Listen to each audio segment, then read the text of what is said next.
നജീബിനും ഹക്കീമിനും മരുഭൂമിയിൽ ദാഹിച്ചു മരിച്ച എല്ലാ ആത്മാക്കൾക്കും.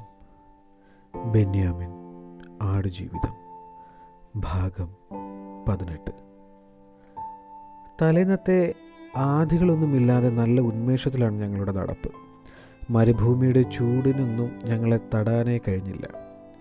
എത്രയോ നാളുകളായി ഞങ്ങൾ ഇത് നിത്യവും അനുഭവിക്കുന്നു. ഈ ചൂടും ഈ ദാഹവും ഞങ്ങൾക്ക് സാധാരണമാണ്. വർഷങ്ങളോളം മസ്രയിൽ കഴിഞ്ഞ ഒരുവനെ തോൽപ്പിക്കാൻ മരുഭൂമിക്ക് അത്ര വേഗമൊന്നും സാധ്യമല്ല. മണിസൗധങ്ങളിൽ വസിച്ച് വല്ലപ്പോഴും വിനോദത്തിനു വേണ്ടിയും കൗതുകത്തിനു വേണ്ടിയും മാത്രം മരുഭൂമിയിലേക്ക് ഇറങ്ങുന്നവരാണ് അതിൻ്റെ ചൂടിൽ തളർന്ന് ക്ഷീണിച്ചു പോകുന്നത്. മരുഭൂമി അതിന് ശ്രമം തുടങ്ങുമ്പോഴേക്കും ഞങ്ങൾ എത്തേണ്ടിടത്ത് എത്തിയിരിക്കും. ഞങ്ങൾക്കൊപ്പം അല്ലാഹു ഉണ്ട്. അപ്പോഴത്തെ ആ വിശ്വാസവും തൻ്റെടവുമായിരുന്നു ആ കറതീർന്ന മരുഭൂമിയിലൂടെ ഞങ്ങളെ നടത്തിയത്. മരുഭൂമിയിലെ ഓരോന്നും കണ്ടും ആസ്വദിച്ചും അറിഞ്ഞുമാണ് ഞങ്ങൾ നടന്നത്. ശരിക്കും ഒരു ഉത്സവത്തിന് പോകുന്ന പ്രതീതി അത്രയുമേ ആ നടപ്പിന് ഞങ്ങൾക്ക് തോന്നിയുള്ളൂ. ഏറ്റവും ഉത്സാഹത്തിൽ ഹക്കീമായിരുന്നു. ഓരോന്നും എന്താണെന്നും എന്തുകൊണ്ടാണെന്നും എങ്ങനെയാണെന്നും അവൻ അറിയണമായിരുന്നു. ഒരു കൊച്ചു കുട്ടിയുടെ നിഷ്കളങ്കതയോടെ അവൻ അതൊക്കെ ഇബ്രാഹിമിനോട് ചോദിച്ചുകൊണ്ടേയിരുന്നു. എല്ലാം അതിൻ്റെ ലാളിത്യത്തിൽ ഇബ്രാഹിം വിവരിച്ചു കൊടുക്കുകയും ചെയ്തു. മരുഭൂമിയെ പറ്റിയുള്ള അവൻ്റെ അറിവ് അപാരമായിരുന്നു. അങ്ങനെ നടന്ന് ഒരിടത്ത് എത്തിയപ്പോൾ ഞങ്ങൾ ശരിക്കും അതിശയപ്പെട്ടു പോയി. നിരന്തരമായ മണൽക്കാറ്റിലൂടെ മണ്ണു പറ്റി ഫോസിലായിപ്പോയ ഒരു വനഭൂമിയുടെ താഴ്വരമായിരുന്നു അത്. സങ്കല്പത്തിൽ പോലും കണ്ടിട്ടും കേട്ടിട്ടുമില്ലാത്തൊരിടം. മരങ്ങളുടെ രൂപത്തിൽ ആ താഴ്വാരം നിറയെ നിരവധി മണൽപ്പുറ്റുകൾ. ഹക്കീം കൗതുകത്തോടെ ആ താഴ്വാരത്തിലേക്ക് ഇറങ്ങിച്ചെന്ന് അതിലൊന്നിൽ തൊട്ടുനോക്കി. അതിൽ നിന്ന് മണ്ണിടർന്നു വീഴാൻ തുടങ്ങി. എത്ര നൂറ്റാണ്ടിലെ മണൽക്കാറ്റാവാം ഈ വനഭൂമിയിലെ വൃക്ഷലതാദികളെ ഇങ്ങനെ മണൽപ്പുറ്റുകളാക്കി തീർത്തിരിക്കുക എന്നു ഞാൻ അതിശയപ്പെട്ടുപോയി. ഈ മരുഭൂമി അത്രയും നിബിന്ധവനമായിരുന്നു എന്ന് ഒരു കാലത്തെപ്പറ്റിയും അതിനെ പതിയെ പൊടിക്കാറ്റ് തിന്നു തീർത്തതിനെ പറ്റിയും ഞാൻ പേടിയോടെ ഓർത്തു.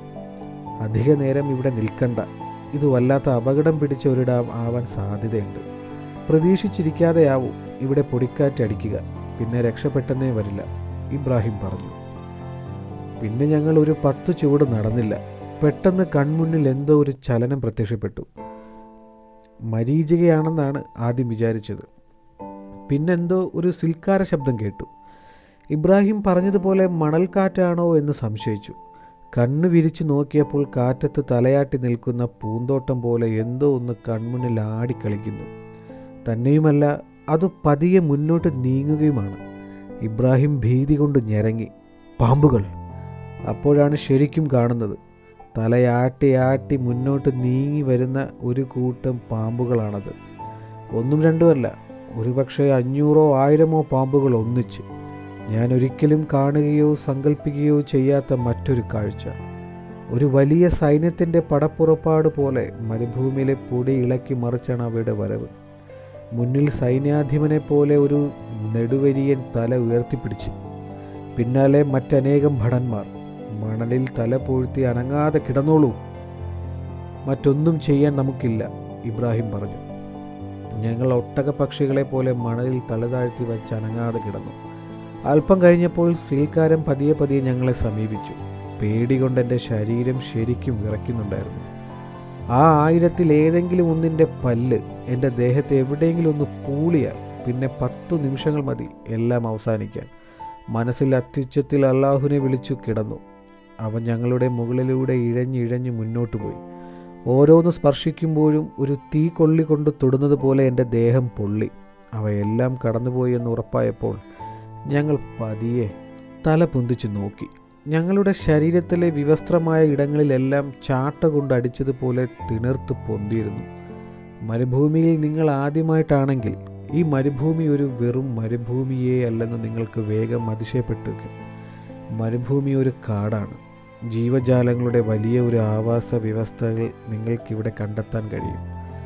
പാമ്പുകൾ, പഴുതാരകൾ, പല്ലികൾ, ചിലന്തികൾ, പൂമ്പാറ്റകൾ, കഴുകന്മാർ, ചെന്നായ്ക്കൾ, മുയലുകൾ, കീരികൾ, അങ്ങനെ എന്തെല്ലാം. അവയ്ക്കെല്ലാം അവയുടെ സ്വന്തം വഴികൾ, സ്വന്തം പട്ടണങ്ങൾ, സ്വന്തം നിയമങ്ങൾ, സ്വന്തം രാജ്യങ്ങൾ. മനുഷ്യനും അവൻ്റെ നിയമങ്ങൾക്കും ജീവിതത്തിനും അവിടെ യാതൊരു പ്രസക്തിയുമില്ല. മനുഷ്യൻ്റെ അതിരുകൾക്കും അവ വില കൽപ്പിക്കുന്നില്ല. അവരാണ് ഈ മരുഭൂമിയുടെ അവകാശികൾ. അള്ളാഹു അവർക്കായി പതിച്ചു കൊടുത്തതാണ് ഈ ഭൂമി. അവരെ അവിടെ ജീവിക്കാൻ വേണ്ടി ജനിപ്പിച്ചു വിട്ടിരിക്കുന്നു. ഞാനോ അവിടെ അനധികൃതമായി കടന്നു ചെന്നവൻ. എൻ്റെ ശരീരത്തിനേറ്റ ചെറിയ തിണർപ്പുകൾ അവയുടെ ചെറിയ ശിക്ഷകൾ മാത്രം. പകൽ അത്ര പ്രശ്നമൊന്നുമില്ല. രാത്രിയാണ് ഏറെ സൂക്ഷിക്കേണ്ടത്. എവിടെയെങ്കിലും പൊത്തുകളിൽ ഒളിഞ്ഞിരിക്കുന്നവയെല്ലാം രാത്രി ഇര പിടിക്കാൻ പുറത്തിറങ്ങും. പാമ്പുകളാവട്ടെ ഉഗ്രമിഷമുള്ളവ. അതുതന്നെ 50-ൽ പരം തരമുണ്ട്. മരുഭൂമിയിലൂടെ നടക്കുമ്പോൾ പൊഴിഞ്ഞു കിടക്കുന്ന എത്ര പടങ്ങൾ ഞങ്ങൾ കണ്ടെന്നോ. ഓരോന്നും കയ്യിലെടുത്ത് ഇബ്രാഹിം അത് ഏത് പാമ്പിൻ്റേതെന്ന് കൃത്യമായി പറയും. ആ പാമ്പ് കടിച്ചാൽ എത്ര സെക്കൻഡുകൾക്കുള്ളിൽ മരിക്കുമെന്നും പറയും. എന്തിന്? മരുഭൂമിയിലെ ഒരു ചിലന്തിയുടെയോ പഴുതാരയുടെയോ കടിയേറ്റാൽ മതി ചാവാൻ. മരുഭൂമിയിലും ആമകളുണ്ടെന്ന് നിങ്ങൾക്കറിയാമോ? കടലാമകളുടെ അത്രയും വലിപ്പമില്ലെങ്കിലും സാമാന്യം വലിപ്പമുള്ളവ തന്നെ. ഏറെ ചൂടില്ലാത്ത നേരത്താണ് അവ പുറത്തിറങ്ങുക. 100 വയസ്സ് വരെ ജീവിച്ചിരിക്കുന്ന ആമകളുടെ ശരീരത്തിൻ്റെ 40% വെള്ളമാണ്. നമ്മൾ മരുഭൂമിയിലെ കപ്പലെന്ന് വിളിക്കുന്ന ഒട്ടകങ്ങൾക്ക് പോലും 3 ദിവസം കൂടുമ്പോൾ വെള്ളം കുടിക്കേണ്ടി വരും. എന്നാൽ 6 മാസത്തേക്ക് വെള്ളം ശേഖരിച്ചു വയ്ക്കാനുള്ള കഴിവാണ് ആമകളുടെ മരുഭൂമിയിലെ കരുത്ത്. ഞാൻ മരുഭൂമിയിൽ കാണാൻ ആഗ്രഹിച്ചതും കാണാൻ കഴിയാതെ പോയതുമായ ഒരു ജീവി ഒട്ടകപക്ഷിയാണ്. അത് മരുഭൂമിയിൽ തലപൊഴുത്തു നിൽക്കുന്ന കാഴ്ച എനിക്കും ഒരു സ്വപ്നം മാത്രമാണ്. 25 കിലോമീറ്റർ വേഗത്തിൽ ഓടുന്ന ഒട്ടകത്തിൻ്റെ പള്ളയിൽ പറ്റിപ്പിടിച്ചിരുന്ന് അതിൻ്റെ വയറ് മുഴുവൻ കാർന്ന് തിന്നും. ഒരു അത്താഴപാത്രത്തിൻ്റെ അത്രയും വലിപ്പമുണ്ട് എന്നൊക്കെയാണ് ഞാൻ ഒട്ടക ചിലന്തികളെക്കുറിച്ച് കേട്ടിട്ടുള്ള കഥകളൊക്കെ വെറും അതിശയോക്തിയാണെന്ന് കണ്ടപ്പോൾ മനസ്സിലായി. ഞങ്ങൾ മരുഭൂമിയിലൂടെ കാല് വലിച്ചു നടക്കുമ്പോൾ ഇബ്രാഹിമാണ് എനിക്കിങ്ങനെ കാട്ടിത്തന്നത്. എത്ര ചെറുതോ വല്ല കുഞ്ഞുങ്ങളുമായിരിക്കുമെന്ന് കുഞ്ഞു ദിനോസറുകളെ മനസ്സിൽ സങ്കല്പിച്ച് ഞാൻ അതിശയപ്പെട്ടു. ഇബ്രാഹിം ചിരിച്ചു. വെറുതെ പാവത്തിനെപ്പറ്റി ആരോ മെനഞ്ഞുണ്ടാക്കിയ കള്ളക്കഥകൾ. ഒട്ടകത്തിനെ പോലെ കടുത്ത മരുഭൂമിയിലാണ് ഇതിൻ്റെയും ധീരത നിറഞ്ഞ ജീവിതം എന്നൊഴിച്ചാൽ മറ്റെല്ലാം അതിശയോക്തികൾ. മരുഭൂമിയിൽ ഞങ്ങൾ കണ്ട മറ്റൊരു അത്ഭുതം പറക്കുന്ന ഓന്തുകളാണ്. ഉച്ചവെയിലിലൂടെ ഇങ്ങനെ നടക്കുമ്പോൾ പെട്ടെന്ന് കൺമുന്നിലൂടെ എന്തോ ഒരു സുവർണ്ണ നിറം മിന്നിമായുന്നത് കാണാം. ജിന്നുകളെ പോലെയോ ഭൂതങ്ങളെ പോലെയോ ആണ് അവ. എവിടേക്കാണെന്നറിയില്ല. പെട്ടെന്ന് അവ അപ്രത്യക്ഷമാവും. ചൂടിറങ്ങി ജലം വറ്റി ക്ഷീണം തൂങ്ങിയ കണ്ണുകളുടെ മായാ കാഴ്ചകളാണോ വെള്ളത്തിൻ്റെ ആധിക്യം കൊണ്ടുള്ള പിരിപിരിപ്പുകളാണോ എന്നൊക്കെ സംശയമുണ്ടായിരുന്നു. പെട്ടെന്ന് മണലിൽ എവിടെയെങ്കിലും അവ പ്രത്യക്ഷമാവും. പേടിച്ചിരണ്ട പോലെ കണ്ണുകൾ ഇടത്തോട്ടും വലത്തോട്ടും വെട്ടിച്ച് നമ്മെ മിഴിച്ചു നോക്കിക്കൊണ്ടേയിരിക്കും. ചിലപ്പോൾ ആ കാഴ്ച കുറേ ദൂരത്തേക്ക് പറന്നു ചെല്ലുന്നത് കാണാം. ശരിക്കും പിന്നിൽ നിന്ന് ഒരാൾ കല്ലെടുത്തെറിഞ്ഞതാണെന്നാണ് തോന്നുക. പലവട്ടം ആ വിചാരത്തിൽ ഞാൻ തിരിഞ്ഞു നോക്കിയിട്ടുമുണ്ട്. മണൽ മടക്കുകളിൽ എവിടെന്നെങ്കിലും ചാടി ചീറി ഒരു പറക്കലാണ്. അപ്പോഴൊന്നും അത് ഓന്തായിരിക്കുമെന്ന് നനച്ചതേയില്ല. പിന്നെ എപ്പോഴോ ഒരു മണൽക്കൂനയ്ക്ക് മുകളിൽ കയറിയപ്പോൾ അതിൻ്റെ തലഭാഗത്ത് അവകൾ പറന്ന് കളിക്കുകയാണ്. സുവർണ്ണ നിറങ്ങളുടെ ചാടിക്കളി കണ്ടാൽ ഒരു മരച്ചില്ലയിൽ ചാടിക്കളിക്കുന്ന അടയ്ക്കാക്കുരുവികളാണെന്നേ തോന്നൂ. ഒരു 10-100 ആ മണൽ തടാകത്തിൽ നിന്ന് ചാടി മതിക്കുകയാണ്. അവയ്ക്ക് ചിറകളുണ്ടോ അതോ വെറും കാലുകൾ കൊണ്ടാണോ പറക്കുന്നത് എന്നൊക്കെ അറിയാൻ പിടിച്ചു നോക്കണമെന്നുണ്ടായിരുന്നു. പക്ഷേ പിടിക്കാൻ പോയിട്ട് അടുത്തൊന്ന് കാണാൻ പോലും ഒന്നിനെ എനിക്ക് കിട്ടിയില്ല. അത്ര വേഗത്തിലാണ് അവയുടെ പറക്കലും മണ്ണിനടിയിലേക്കുള്ള നൂണുപോക്കലും. ഈ ഓന്തുകൾ ഒരിക്കലും വെള്ളം കുടിക്കാറില്ലത്രേ. ഇബ്രാഹിം ഖാദ്രിയുടെ അറിവാണ്. ഓന്തുകളെ, എൻ്റെ യാതന നിറഞ്ഞ ഈ യാത്രയുടെ ഒരു നിമിഷത്തെ മനോഹരമായ കാഴ്ച കൊണ്ട് സന്തോഷിപ്പിച്ച സുവർണ ഓന്തുകളെ, നിങ്ങൾക്ക് വെള്ളം കുടിക്കാതെ ഒരു ജന്മം മുഴുവൻ ജീവിച്ചു തീർക്കാൻ കഴിയുമെങ്കിൽ അതിലൊരല്പം ജീവിതം എനിക്കും തരണേ. എൻ്റെ ഈ യാത്ര എവിടെയെങ്കിലും ഒന്ന് പൂർത്തിയാക്കും വരെയെങ്കിലും. ഉച്ച മയങ്ങിയതും പൊടി പിടിച്ചതുമായിരുന്നു. ഒരു 10 വാരയ്ക്കപ്പുറം ഒന്നും കാണാൻ പറ്റാത്ത അവസ്ഥ. അത് പിന്നീടുള്ള ഞങ്ങളുടെ നടത്തം കൂടുതൽ ദുഷ്കരമാക്കി. എന്നിട്ടും ഞങ്ങൾ നടന്നു. ആകാശം വെയിലല്ല തീയാണ് പെയ്യുന്നതെന്ന് തോന്നിപ്പോയി. ചൂടേറുന്നതിനനുസരിച്ച് ഞങ്ങളുടെ ശരീരം പതിയെ വാടിത്തുടങ്ങി. കാലത്ത് നടത്തം തുടങ്ങിയപ്പോഴുണ്ടായിരുന്ന ഉത്സാഹമൊക്കെ പതിയെ അപ്രതീക്ഷിതമായി. എന്നാൽ അപ്പോഴൊക്കെ ഇബ്രാഹിം ഞങ്ങളെ പ്രോത്സാഹിപ്പിച്ചു കൊണ്ടേയിരുന്നു. ചിലപ്പോൾ 1 മൈൽ, അപ്പോഴേക്കും ഞങ്ങളൊരു ഹൈവേയിലെത്തിയിരിക്കും. പ്രതീക്ഷയാണല്ലോ മനുഷ്യനെ മുന്നോട്ട് നടത്തുന്നത്. ഞങ്ങൾ നടന്നു. പക്ഷെ കൺമുന്നിൽ പിന്നെയും പിന്നെയും പിന്നെയും മരുഭൂമി മാത്രം. മണൽ മണൽ മണൽ മാത്രം. അങ്ങനെ ആ നടത്തം അപരാഹ്നവും മധ്യാഹ്നവും പിന്നിട്ട് സായാഹ്നമായി. എന്നിട്ടും ഞങ്ങൾ പ്രതീക്ഷിച്ചതെന്തോ അതുമാത്രം കണ്ടില്ല. ഞങ്ങൾക്ക് മുകളിലൂടെ ഇഴഞ്ഞിഴഞ്ഞു പടിഞ്ഞോട്ട് നീങ്ങിയ സൂര്യൻ ഞങ്ങളെ മരുഭൂമിയിൽ തനിച്ചാക്കിയിട്ട് ഒറ്റയ്ക്ക് ചക്രവാളത്തിൻ്റെ സ്വപ്നങ്ങളിലേക്ക് താഴ്ന്നുപോയി. നാവിൽ ഒരിറ്റു വെള്ളം പോലും വീഴാത്ത ഒരു മുഴുപകലിനു ശേഷം രാത്രി വന്നെത്തി. ഞങ്ങൾ കിതച്ചും തളർന്നും മണലിലിരുന്നു. ഒരു പകൽ മുഴുവൻ നടന്നിട്ടും എവിടെയും എത്താത്തതിൻ്റെ സങ്കടത്താൽ ഞാൻ കരഞ്ഞുപോയി. ഹക്കീം എനിക്കൊപ്പം ആ കരച്ചിലിൽ പങ്കുചേർന്നു. ഇവിടെ എത്തിയ ആദ്യ ദിവസങ്ങളിൽ എന്തായാലും മരുഭൂമിയിലെത്തി. എന്നാൽ പിന്നെ ഇത്തിരി കാണാൻ കൊള്ളാവുന്ന നല്ല മരുഭൂമിയിൽ ജീവിക്കാനായെങ്കിൽ, കടൽ പോലെ മണൽ നിരന്നു കിടക്കുന്ന മരുഭൂമി കാണാനായെങ്കിൽ എന്നൊക്കെ ആഗ്രഹിച്ചിട്ടുണ്ട്. ഈ ഒരു ദിവസം കൊണ്ട് മരുഭൂമി ഞങ്ങളെ ശരിക്കും പേടിപ്പിച്ചിരിക്കുന്നു. മരുഭൂമി മുറിച്ചു കടക്കേണ്ടി വന്നവരുടെ ഒത്തിരി കഥകൾ നാം എപ്പോഴൊക്കെയോ കേട്ടിട്ടുണ്ട്, വായിച്ചിട്ടുണ്ട്.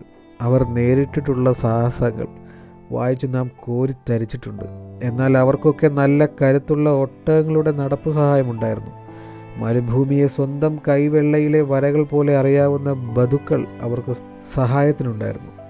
അവരുടെ തുകൽ സഞ്ചികൾ നിറയെ വെള്ളവും ഉണ്ടായിരുന്നു. അതൊന്നുമില്ലാതെ ഈ മരുഭൂമി മറിച്ചു കടക്കാൻ ശ്രമിച്ചവരൊക്കെ സ്വന്തം അനുഭവകഥ പറയാൻ ബാക്കി നിൽക്കാതെ ഈ മണലിൽ തന്നെ കുഴഞ്ഞു വീണ് ഇല്ലാതിട്ടുണ്ടാവണം. അതുപോലെ തന്നെയാണല്ലോ ഞങ്ങളും. കൗതുകത്തിന് മരുഭൂമി തേടി ഇറങ്ങിയവരല്ല ഞങ്ങൾ. പരീക്ഷണത്തിനുമായിരുന്നില്ല. ജീവിക്കുവാൻ, ജീവിച്ചിരിക്കുവാൻ, ഞങ്ങളെ സ്നേഹിക്കുന്നവരുടെ പ്രിയപ്പെട്ട മുഖങ്ങൾ ഒരിക്കൽ കൂടി കാണുവാൻ, ഞങ്ങളെ ഓർത്ത് അവരുടെ കവിളിലൂടെ ഒലിച്ചിറങ്ങുന്ന കണ്ണുനീർ ഒന്നൊപ്പുവാൻ. അതിനുവേണ്ടിയുള്ള ശ്രമത്തിനിടയിൽ അബദ്ധത്തിലാണ് ഞങ്ങളിവിടെ എത്തിപ്പെട്ടു പോയത്. നീ മാത്രം, നിന്റെ മാത്രം ബലം, നിന്റെ മാത്രം വഴി, നിന്റെ മാത്രം സുരക്ഷിതത്വം. നീ ഞങ്ങളെ ഈ മരുഭൂമിയിലിട്ട് ചുട്ടുകൊല്ലരുതേ. പിറ്റേന്ന് നേരം പുലരുന്നതിനും ഏറെ മുൻപേ ഇബ്രാഹിം ഖാദർ ഞങ്ങളെ വിളിച്ചുണർത്തി. ചൂടേറും മുൻപേ വാ നടക്കാം. എഴുന്നേറ്റപ്പോൾ കാലിന് മന്ത് പിടിച്ച പോലെ ഭാരം തോന്നി. നല്ല നീരും വെച്ചിരിക്കുന്നു. എന്നിട്ടും അത് വകവയ്ക്കാതെ കാല് വലിച്ച് ഞങ്ങൾ ആ പൂഴി മണ്ണിലൂടെ നടന്നു. ഇത്തിരി നേരം നടന്നപ്പോഴേക്കും സൂര്യൻ കിഴക്കേ ചെരുവിൽ പ്രത്യക്ഷമായി. അന്നും മണൽ കത്തിക്കാനാണ് പദ്ധതിയെന്ന് കാലത്ത് തന്നെ ഞങ്ങൾക്ക് മനസ്സിലായി. അതിരുകൾ നരച്ച ഒരു നീലക്കൊട്ട ഞങ്ങൾക്ക് മുകളിൽ കമഴ്ത്തി വെച്ചിരിക്കുന്ന പോലെയാണ് ആ നടത്തത്തിനിടയിൽ എനിക്ക് ആകാശത്തെപ്പറ്റി തോന്നിയത്.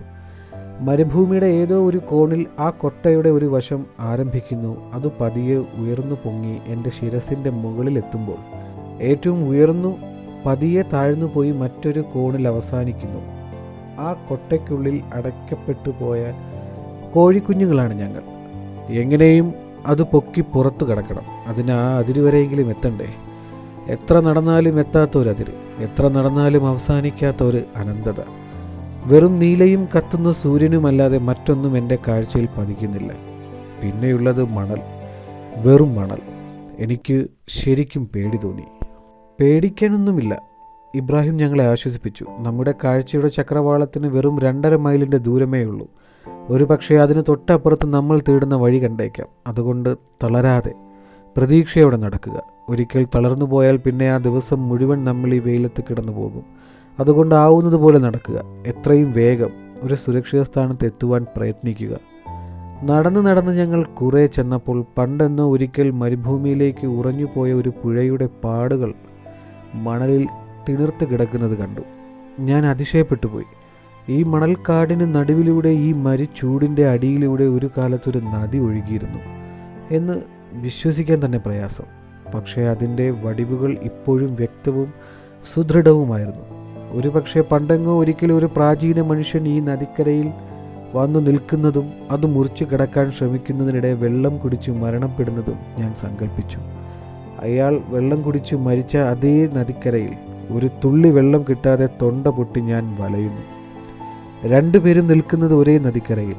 കാലത്തിൻ്റെ അങ്ങേക്കോണിൽ സംഭവിച്ചിരിക്കാൻ ഇടയുള്ള ആ നിമിഷവും ഈ ഞാനും തമ്മിൽ എന്തൊരന്തരം. അതിനിടയിൽ എന്തൊക്കെ സംഭവിച്ചിരിക്കാം. നദി പതിയെ വറ്റി വരളുന്നതും അതിൽ വസിച്ചിരുന്ന ജീവിവർഗം പതിയെ ചത്തൊടുങ്ങുന്നതും എനിക്ക് കാണാം. അതിൻ്റെ കരയിൽ നിന്നിരുന്ന് വൃക്ഷജലാദികൾ വെള്ളത്തിനു വേണ്ടി നിലവിളിക്കുന്നതും എനിക്കിപ്പോൾ കേൾക്കാം. കാലമേ, നിന്റെ മുഖം എത്ര വിചിത്രം. ഞങ്ങളുടെ നാവ് വെള്ളം തൊട്ടിട്ട് അപ്പോഴേക്കും 2 രാത്രിയും 1.5 പകലും കഴിഞ്ഞിരുന്നു. ദാഹവും ക്ഷീണവും കാരണം കണ്ണുകൾ നല്ലതുപോലെ തെളിയുന്നതുമില്ല. ഒരർദ്ധമയക്കത്തിലാണ് നടപ്പത്രയും. പിടിച്ചു നിൽപ്പിൻ്റെ അവസാന നിമിഷവും ഞങ്ങൾ പിന്നിട്ടു. ഹക്കീം വെള്ളം ചോദിച്ച് കരയാൻ തുടങ്ങി. അനാവശ്യമായി വെള്ളം ഭോഗിച്ച് ശീലിച്ചതിൻ്റെ കേടാണിത്. ഒരു മനുഷ്യന് 14 ദിവസം വരെ ആഹാരവും വെള്ളവുമില്ലാതെ നിഷ്പ്രയാസം ജീവിക്കാനാവും. അള്ളാഹുവിനെ ധ്യാനിച്ച് നടക്കാൻ നോക്ക്. ഇബ്രാഹിം അവനെ ശാസിച്ചു. എന്നാൽ വഴിയിലുടനീളം അവൻ വെള്ളം വെള്ളം എന്ന് പുലമ്പി കരഞ്ഞുകൊണ്ടേയിരുന്നു. കുറേ നടന്നപ്പോൾ അവൻ എൻ്റെ കയ്യിൽ കടന്നു പിടിച്ചു. വയ്യക്ക, എനിക്കിനി വയ്യ, നിങ്ങൾ നടന്നോ, ഞാനിവിടെ കിടന്നോളാം. ഞാനും അവനെ ശാസിച്ചു. ഹക്കീമെ, തളരരുത്, വീഴരുത്, നടക്ക്. അല്ലാഹു അക്ബർ, അല്ലാഹു അക്ബർ. ഞാൻ അവന് വിളിച്ചു കൊടുത്തു. അവൻ അതേറ്റു വിളിച്ചു, അല്ലാഹു അക്ബർ. ആ വിളിയും അതിൻ്റെ മുഴക്കവും ഞങ്ങൾക്കൊരു ശക്തി കൊണ്ടു തരുന്നതുപോലെ. അതിൻ്റെ ബലത്തിൽ ഞങ്ങൾ കുറേ നടന്നു. എന്നാൽ പതിയെ നടപ്പിൻ്റെ ഊർജ്ജസ്വലതയും ഉത്സാഹവും ഒക്കെ ഞങ്ങൾക്ക് നഷ്ടപ്പെട്ടു. നടന്നു തളർന്ന കാലിന് ഞങ്ങളെ അത്ര ദൂരം കൊണ്ടുപോകാനേ പിന്നെ ശേഷിയുണ്ടായിരുന്നുള്ളൂ. അത് പെരുപ്പായും കഴപ്പായും വേദനയായും അതിൻ്റെ ക്ഷീണം കാണിച്ചു തുടങ്ങി. തന്നെയുമല്ല, മണലിൻ്റെ ചൂടേറ്റ് കാൽ അവിടെ ഇവിടെ പൊട്ടിക്കീറാനും തുടങ്ങിയിരുന്നു. ഹക്കീമിൻ്റെ കാലിലാണെങ്കിൽ സാമാന്യം നീരും വെച്ചിട്ടുണ്ട്. എന്നിട്ടും പരമാവധി കരുത്തെടുത്ത് കാല് വലിച്ചു കുറേ കൂടി നടന്നു നോക്കി. പക്ഷേ ഒട്ടും സാധിക്കില്ലെന്ന് അടുത്ത കുറച്ച് നിമിഷങ്ങൾക്കുള്ളിൽ ഞങ്ങൾക്ക് ഭീതിയോടെ മനസ്സിലാക്കി. ഹക്കീം തളർന്നു മണലിലേക്ക് വീണു. അവൻ വീഴാൻ കാത്തിരുന്നത് പോലെ ഞാനും അവൻ്റെ അരികിലേക്ക് ചാഞ്ഞു. ഇബ്രാഹിം ഞങ്ങളെ വഴക്ക് പറഞ്ഞു. എഴുന്നേൽക്ക്, ഈ കിടപ്പ് നിങ്ങളെ തളർത്തുകയുള്ളൂ. ഒരിക്കലും ക്ഷീണം മാറാൻ ഇത് സഹായിക്കില്ല. നിങ്ങളുടെ ദേഹത്തെ അവസാന തുള്ളി വെള്ളവും ഈ വെയിൽ ഊറ്റിയെടുക്കും. ദേഹത്തെ ഇങ്ങനെ മണലിലിട്ട് പൊരിക്കാതെ കുറച്ചു നേരം കൂടി കാത്തിരിക്കൂ. മണൽ വേഗം തണുക്കും, മരുഭൂമി വേഗം തണുക്കും. അപ്പോൾ നിങ്ങൾക്ക് കിടക്കാമല്ലോ. ഇത്ര നേരം നമ്മൾ സഹിച്ചില്ലേ, ഇനി ഇത്തിരി നേരം കൂടി. നീ പോടാ പട്ടി. ഹക്കീം ദേഷ്യം കൊണ്ട് കരഞ്ഞു. നീ ഞങ്ങളെ കൊല്ലാൻ കൊണ്ടിറക്കിയതാണോ? ഇതാണോ നീ ഞങ്ങൾക്ക് വാഗ്ദാനം ചെയ്തത്? ഇതാണോ? ഇതിനേക്കാൾ എത്രയോ ഭേദമായിരുന്നു ആ മസ്ര. ഇതിനേക്കാൾ എത്രയോ ഭേദമായിരുന്നു ആ അറബാബ്. എനിക്ക് വയ്യ. തളരുന്നെങ്കിൽ തളരട്ടെ, ചാവുന്നെങ്കിൽ ചാവട്ടെ. നീ വേണമെങ്കിൽ രക്ഷപ്പെട്ടോ. ആ യാത്രയിൽ ആദ്യമായി ഇബ്രാഹിം ഖാദ്രിയുടെ കണ്ണുകൾ നിറയുന്നത് ഞാൻ കണ്ടു. അവൻ നിസ്സഹായതയോടെ ആകാശങ്ങളിലേക്ക് നോക്കി കൈകൾ ഉയർത്തി. പിന്നെ മുട്ടുകുത്തി നിന്ന് പ്രാർത്ഥിച്ചു. മരുഭൂമി തിളയ്ക്കുകയായിരുന്നു. അള്ളാഹുവിൻ്റെ വറവു ചട്ടിയിലാണ് കിടക്കുന്നതെന്ന് എനിക്ക് തോന്നിപ്പോയി. എങ്കിൽ പോലും അത്ര നേരത്തെ നടപ്പിന് ശേഷമുള്ള ആ കിടപ്പ് എനിക്ക് ആശ്വാസമാണ് കൊണ്ടുതന്നത്. ആദ്യത്തെ കുറച്ചു നേരം ചൂട് അസഹനീയമായിരുന്നു. മുകളിലും ചൂട്, മണ്ണിനും ചൂട്. കുറച്ചു നേരം അങ്ങനെ കിടന്നപ്പോൾ സത്യത്തിൽ എനിക്കൊരു സുഖമാണ് തോന്നിയത്. അന്നേരത്തേക്ക് എനിക്കും മരുഭൂമിക്കും വെയിലിനും ഒരേ ചൂടായി കഴിഞ്ഞിരുന്നു. പിന്നെ അവശേഷിച്ചത് ഒടുങ്ങാത്ത ദാഹമാണ്. അതകറ്റാൻ മറ്റൊരു മാർഗവുമില്ലായിരുന്നു.